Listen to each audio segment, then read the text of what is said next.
Here is something that should genuinely bother you. You already know what you are supposed to do with money. Spend less than you earn. Save consistently. Invest early and let compound interest do its work. Avoid high-interest debt. Build an emergency fund.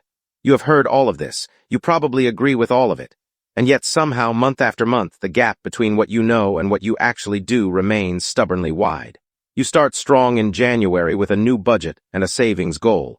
By March, the budget is forgotten, and the savings account looks exactly the same as it did in December. And then comes the part that nobody talks about honestly. The guilt, the quiet frustration of knowing better and still not doing better. The sneaking suspicion that maybe you just lack the discipline that other people seem to have. I want to tell you something important right now. That guilt is misplaced. That frustration is pointed at the wrong target. Because the gap between knowing what to do and actually doing it is not a willpower problem.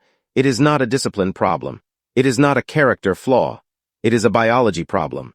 And today I am going to show you exactly what is happening inside your brain when you make financial decisions. Why it makes wealth building feel unnatural and difficult. And most importantly, how to design your life in a way that works with your brain instead of constantly fighting against it. My name is Nick, and I spend way too much time thinking about money, financial psychology, and why some people seem to build wealth almost effortlessly while others stay stuck in the same financial patterns for decades. If you want to understand the real mechanics behind why money feels so hard instead of just blaming yourself for it, make sure to subscribe and give this video a thumbs up if it ends up changing how you see your own relationship with money. Here is the first thing you need to understand. Your brain was not designed for modern financial life. It was designed for survival in an environment where resources were scarce and unpredictable, where the future was genuinely uncertain, and the present moment was all that reliably existed. The brain you are using to navigate a 401,000, a stock market, and a 30-year mortgage is the same brain that evolved to find food, avoid predators, and reproduce. And that brain has some very specific quirks that make wealth building feel deeply counterintuitive. Understanding these quirks does not just make you feel better about your financial struggles. It gives you a completely different framework for solving them. Instead of trying harder with willpower, which is like trying to run faster in shoes that are 2 sizes too small, you start designing systems that remove the need for willpower entirely. But first you need to see exactly what you are working against. The first brain mechanism that works against your wealth is called present bias. And it is probably the most powerful force keeping ordinary people from building extraordinary financial lives. Here is how it works. When your brain evaluates a reward, it applies a steep discount rate to anything that exists in the future. A reward available today feels significantly more valuable than the same reward available next year. A reward available next year feels significantly more valuable than one available in 10 years. And a reward available in 30 years, like a comfortable retirement, barely registers as real at all. This is why investing for retirement feels so abstract and unmotivating. You are being asked by your present self to make a real sacrifice today, giving up money you could use right now, in exchange for a benefit that your brain barely processes as real because it exists so far in the future. Behavioral economists have quantified this bias extensively. Research shows that people will often choose $100 today over $120 in just 30 days, even though a 20% return in a month is extraordinary by any financial standard. The present is real, the future is abstract, and your brain systematically values real over abstract. The practical implication of present bias is enormous.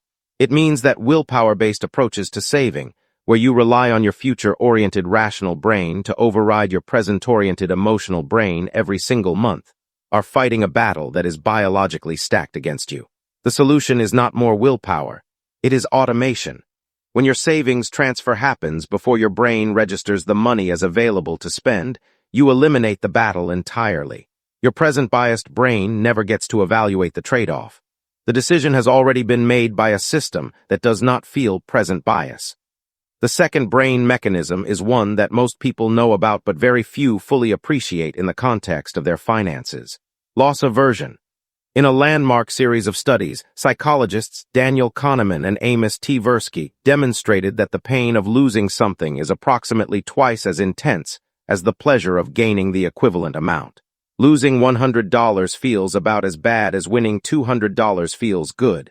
This asymmetry is not rational. It is biological, and it has profound implications for how you relate to money. Loss aversion is why most people keep their money in savings accounts, earning almost nothing rather than investing in a diversified portfolio, with historical average returns around 8% annually. The possibility of seeing your investment balance drop by 20% in a market downturn feels psychologically devastating. Even if you understand intellectually that market downturns are temporary and historical recovery is reliable, the potential pain of the loss overrides the rational assessment of the long-term gain. Loss aversion also explains why paying off debt feels more urgent than building savings, even when the math clearly favors a different order. Debt feels like a loss, a negative number that hurts to look at. A savings account feels like a gain, a positive number that feels good. So people pay off low-interest debt aggressively while carrying no savings buffer, leaving themselves vulnerable to the emergency fund gap we discussed in a previous video. Understanding that loss aversion is a biological quirk, rather than an accurate assessment of risk changes how you can reason about these decisions. The third brain mechanism is one that our consumer culture actively exploits to its enormous financial advantage: social comparison. Humans are fundamentally social creatures, and your brain is constantly evaluating your status relative to the people around you. This was useful in our ancestral environment, where relative status within a group had direct implications for survival and reproduction. But in modern consumer culture, this instinct becomes a wealth-destroying force. When your neighbor gets a new car, your brain registers a status threat, even if you are not consciously aware of it. When your social circle starts frequenting nicer restaurants, your brain pulls you toward matching that behavior to maintain your relative position.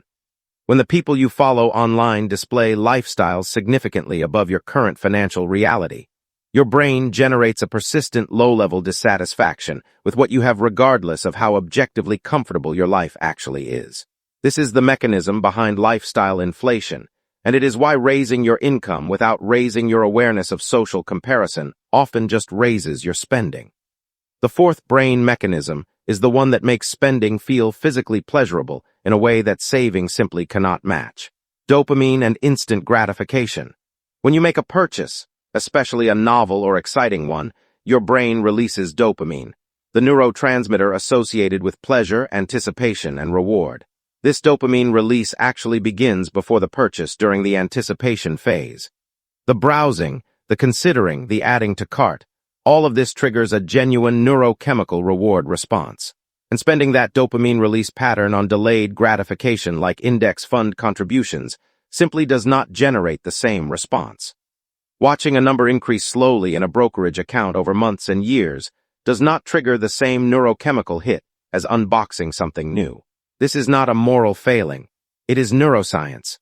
The dopamine system evolved to motivate behavior that provided immediate survival benefit: finding food, securing shelter, forming social bonds. It was not designed to find index fund contributions intrinsically rewarding. Which is why making saving and investing feel more immediately rewarding through gamification, progress tracking, and milestone celebration is not a gimmick. It is a neurologically sound strategy for working with your brain's reward system instead of ignoring it. The fifth and final brain mechanism is perhaps the most ancient and deeply embedded one, because it connects directly to our evolutionary history as social animals: status signaling. In our ancestral environment, displaying resources was a legitimate survival and reproductive strategy.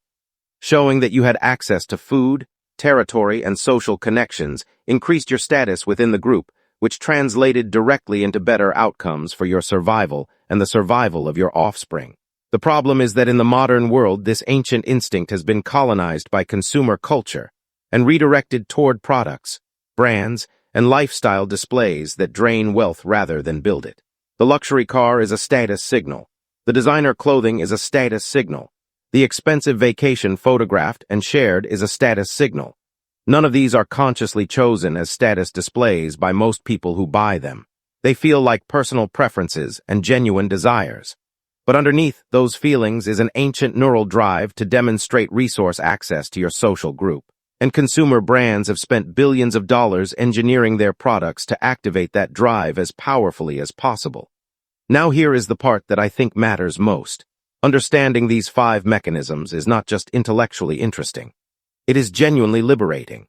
Because when you understand that your financial struggles are rooted in biology rather than character, you stop wasting energy on self-blame and start directing that energy toward designing systems and environments that account for how your brain actually works. Here is what that looks like in practice. For present bias, automate every savings and investment contribution so your present-biased brain never gets to evaluate the trade-off. For loss aversion, reframe investment volatility not as potential loss, but as temporary price fluctuation on assets whose long-term trajectory is upward. For social comparison, deliberately curate your social environment to include people whose financial values align with building wealth rather than displaying it. For dopamine and instant gratification, create a personal milestone celebration system that makes progress toward financial goals feel immediately rewarding through tracking, visualization, and small deliberate rewards. For status signaling, consciously redirect your status identity from what you consume to what you build. None of these strategies require exceptional willpower. They require exceptional design. The difference between someone who struggles with money and someone who builds wealth consistently is rarely about discipline. It is almost always about the quality of the systems and environments they have designed around their very human and very normal brain. Here is the final reframe I want to leave you with. Your brain is not broken. It is not weak. It is not uniquely bad at money compared to other people's brains. It is running ancient software in a modern financial environment that it was never designed for.